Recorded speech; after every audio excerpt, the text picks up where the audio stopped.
पांडवों की जन्म कथा।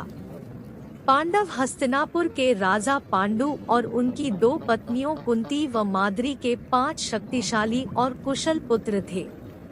महाभारत में युधिष्ठिर, भीम, अर्जुन, नकुल और सहदेव ये 5 पांडव सबसे अधिक सराहना के पात्र रहे हैं। इनके जन्म की कहानी न सिर्फ दिलचस्प है बल्कि हैरान कर देने वाली भी है। एक बार राजा पांडु अपनी पत्नियों के साथ शिकार करने के लिए जंगल में गए।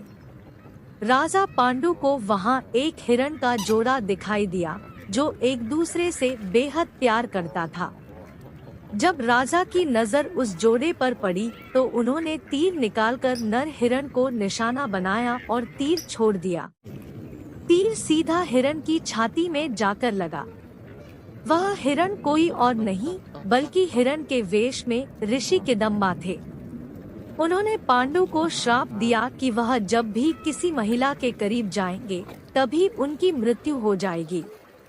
पांडु ने ऋषि किदम्बा से क्षमा मांगी, लेकिन तब तक वो मर चुके थे। श्राप के कारण पांडु ने राज्य त्याग दिया और अपन पत्नियों से निवेदन किया कि वो वापस राज्य लौट जाएं, लेकिन उन्होंने मना कर दिया। कुंती और माद्री जंगल में राजा पांडु के साथ ही रहने लगी। उस समय उनकी कोई संतान नहीं थी। तब कुंती ने अपने पति को बताया कि उन्हें ऋषि दुर्वासा से वरदान मिला था कि वह किसी भी भगवान को बुलाकर उनसे एक शिशु को प्राप्त कर सकती है। दुर्वासा द्वारा कुंती को दिए गए मंत्रों के उपयोग के माध्यम से उसने यम यानी धर्म के देवता का आह्वान किया, जिससे उन्होंने युधिष्ठिर को जन्म दिया। उसने फिर पवन देव से भीम, इंद्र देव से अर्जुन के रूप में एक और पुत्र प्राप्त किया।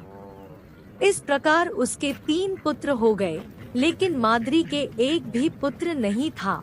तब कुंती ने माद्री को भी मंत्र विद्या सिखाई।